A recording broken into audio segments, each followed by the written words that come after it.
வணக்கம் நண்பர்களே.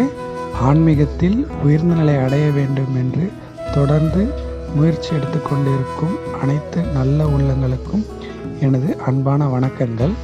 இன்று ஒரு காட்சியை பார்த்த நண்பர்களே, அது உங்கள்கிட்ட பகிர்ந்துக்கலான்னு சொல்லிட்டு இந்த வீடியோ எடுத்திருக்கேன். இன்னைக்கு காலையில் பார்த்திங்கன்னா என்னோடய வீட்டு மொட்டை மாடியில் ஒரு அழகான பறவைகள் வந்து அந்த தண்ணியில் குளிச்சதை நான் பார்த்தேன். அதை பார்க்கும்போது அப்படியே மனம் ரொம்ப சந்தோஷத்தில் இருந்தது.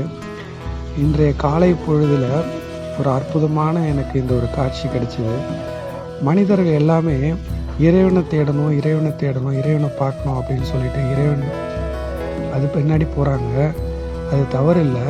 ஆனால் இறைவன் படைக்கப்பட்ட இந்த உயிரினங்களை அவன் ரசிக்க ஆரம்பித்தாலே அதுக்கே அவனுக்கு நேரம் பத்தாது.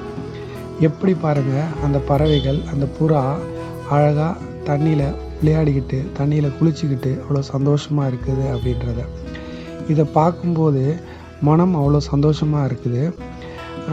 இந்த இயற்கை படைத்த இறைவன் பார்க்கணும் அப்படின்னு சொல்லிட்டு ஒவ்வொரு மனிதனுக்கும் இயல்பாகவே தோணும். முதல்ல இறைவன் படைக்கப்பட்ட இந்த உலகத்தில் இருக்கக்கூடிய அனைத்து உயிர்களையும் முதல்ல ரசிக்க கற்றுக்கணும் மனிதன்.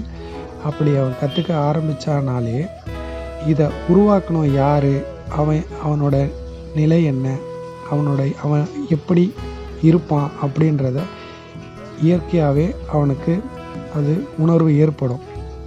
அப்படி ஏற்படும் போது அவன் உண்மையை நோக்கி பயணம் செய்வான். இங்கே பாருங்கள், எவ்வளோ அழகாக விடிய காலையில் பச்சை பசேன்னு இருக்கக்கூடிய செடிகள், அந்த தண்ணி, அதுக்கப்புறம் பார்த்திங்கன்னா மரங்கள், இது எல்லாமே வந்து இறைவனுடைய படைப்பு. அதை பார்க்கும்போதே நமக்கு மனம் ஒரு விதமான பரவசத்துக்கு போகுது. அதுக்கப்புறம் பாருங்கள், தென்னை மரம், அதுக்கு மேலே மலைகள், எப்படி இறைவனால் இந்த மாதிரி ஒரு விஷயத்தை உருவாக்க முடியும்? ஒவ்வொரு உயிரினமும் தனித்துவமாக இருக்குது இந்த உலகத்தில். ஒரு எறும்புக்கு ஒரு விதமான ஒரு வடிவமைப்பு இருக்குது, ஒரு யானைக்கு ஒரு விதமான வடிவமைப்பு இறைவன் கொடுத்துருக்கான். எப்படி இதை உருவாக்க முடியும்? இப்படி உருவாக்கிய இறைவனுக்கு இந்த உலகத்தில் இருக்கக்கூடிய மனிதர்கள் தினந்தோறும் நன்றி சொல்லணும்.